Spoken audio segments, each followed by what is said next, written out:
What's up, hockey think tankers? Welcome to another Wednesday Short Shifts episode sponsored by Skate Tech.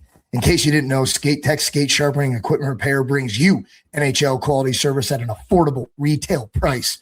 With over 24 years of sharpening and equipment customizing experience, Skate Tech serves as your personal equipment manager, providing the highest quality skate sharpening, blade profiling, team uniforms, and equipment alterations available on the market today. Let Skate Tech help you take your on-ice performance to the next level with the edge the pros trust. Check them out at skatetechsharpening.com. What's up, everybody? Happy Short Shifts Day.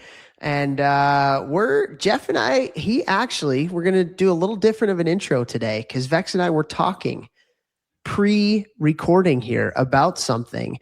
And I was kind of like, we should just talk about this because we think this is very relevant for a lot of players that are out there right now. And so we're going to pivot a little bit, but this is an important topic. And we're going to talk about something that we call quicksand. And quicksand as a player, maybe Vex, you can give your little definition of it too, but it's kind of like when things aren't going well and they're really not going well. You kind of lose your confidence, you lose your faith in your abilities, and it's hard to work yourself out of it. So many players at all different levels have experienced this at some time in their career. And so we want to talk about it. Both of us have been through it. And I laugh about it now, but it's certainly not a laughing topic. It is a tough thing to go through when you are a high achiever and you feel like you cannot get to the best of your abilities. So Vex, I'll turn it over to you. Give us your definition of quicksand and maybe an example or two of times that you've been through it in your career and how you worked your way out of it. Yeah, I mean, I definitely hit it multiple times in my career, unfortunately. That's why I had to learn about sports psychology and things like that to help me get through these times, because I was a bit of a streaky guy when it came to scoring goals. For me, like quicksand, it's like I remember the guy who's Keanu Reeves had that term in The Replacements. And I remember being like, oh, that's how I felt that one time. And then it happened a few more times in my career. And for me, it's like, you fall into quicksand. If you try to get out harder, you get deeper. You don't move, you get deeper. Like no matter what, it seems like you can't get yourself over the hump. You can't get back to the confident you. You're making a ton of simple, mistakes. And guys, it's all between the ears. Every part of it is between the ears. I wish sports psychologists were like, I don't think they were frowned upon when we were younger or anything like that, but people didn't really talk about them or utilize them as they should have. I never had one. I just learned about sports psychology and then tried to, practice it on myself. I wish I would have been able to go to one. I think it would have helped a ton during those times to be able to kind of calm my mind and recenter myself and go back to the things that I started teaching myself about, like winning the day and 5 daily details that earn your self-confidence every single day. So make sure you do those to the best of your abilities. And the things that we teach, are give more advising clients every day, which is actually mentorship. It's not advising. Hate that word. That's why I said it. But yeah, man, it's like, it's really tough. And it was really hard for me. I know tons of kids that go through it. And yeah, man, it's awful. It's awful. Yeah, I can remember 2 distinct times in my career where I kind of felt like that. The first was my first year of junior hockey, and I was really young, and it was, you just feel like you can't do anything right. You're gripping your stick so tight. You feel like every decision that you make on the ice, you're not playing in a flow state. Like every decision that you make, you're like actively thinking, is this the right decision before you make the decision,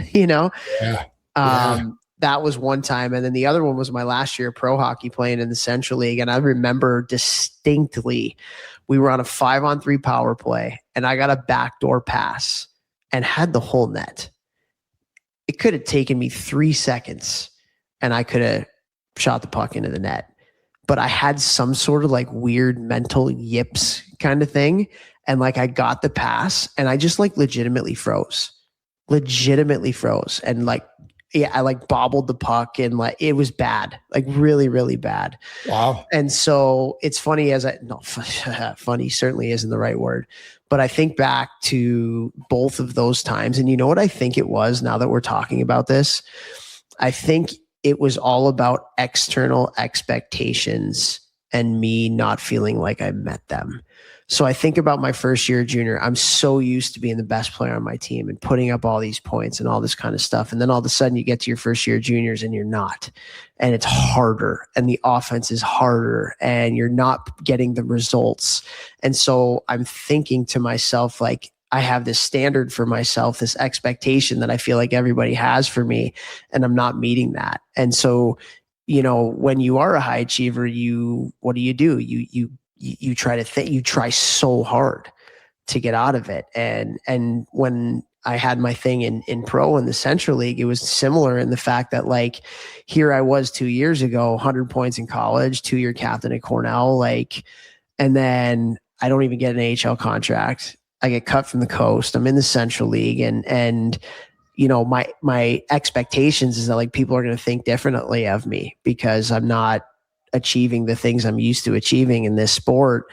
And so that's where, you know, kind of dovetailing this into how do you get out of this stuff, you really just have to focus on the things that you can control. That's all you can do.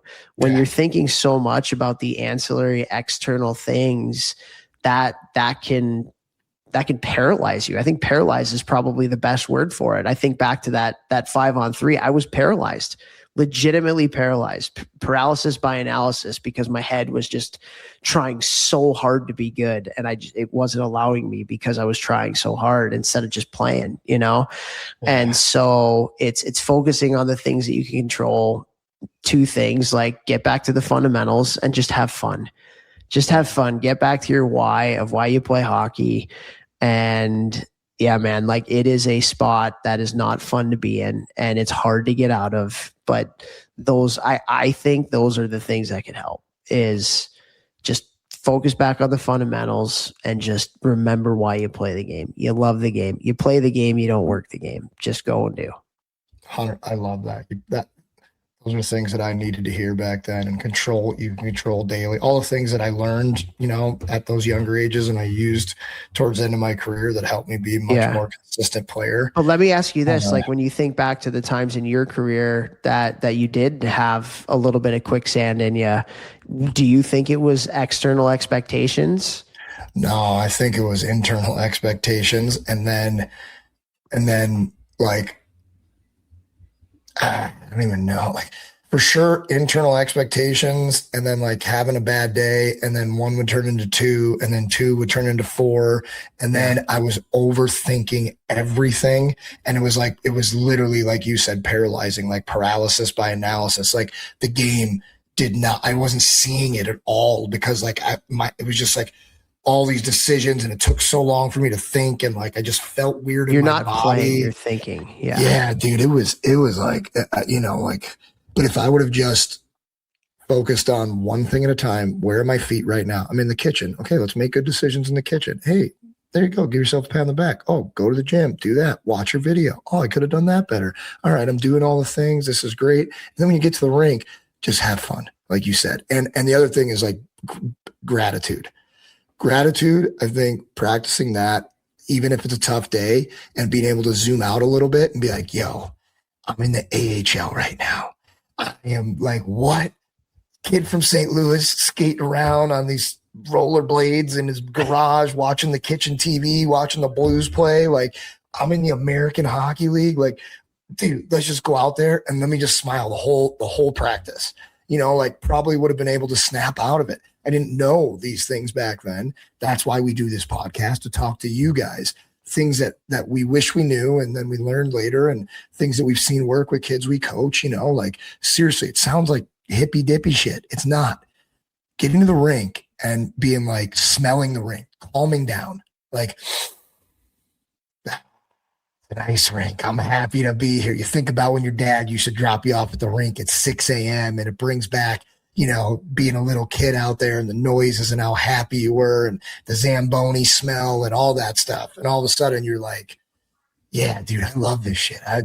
I'm happy I'm still playing the game. Let's go. And then you can kind of let that mind release a little bit and hopefully be where your feet are then, have fun, give your all, and then do it again the next day, and then build back up that way. That would be, my advice. Love that, man. Love that. Hey, the other thing too is that I think when you're going through it, you kind of think you're the only one. Yeah, you're not. You're not. There's probably other players on your team that are going through it too, and understand that this is just a part of the process. Yeah. Like, it's hard. Like, if you want to achieve pretty cool things in this game or outside of this game, it's not going to be easy. And there's going to be times, and just understanding that this is just a part of the process. This is temporary. It's not, failure is not final. Yeah. And getting back to the basics and getting back to your why, it's everything. And then, honestly, don't be afraid to reach out to people who can help you through it. That's the one thing that I really, really wish I had. And that's why I do this podcast with you. That's why I do the things I do in my gym. I wish that somebody would have helped me through those freaking times, Yeah. And that's why we do this. So if you have a mentor, if you have somebody you can reach out to, who's been through these types of things, I promise you, they would be able to help you reframe your mindset. Absolutely, man. All right. Good stuff, Vex. All right. Short shifts. Dunzo. Have a great rest of the week, everybody.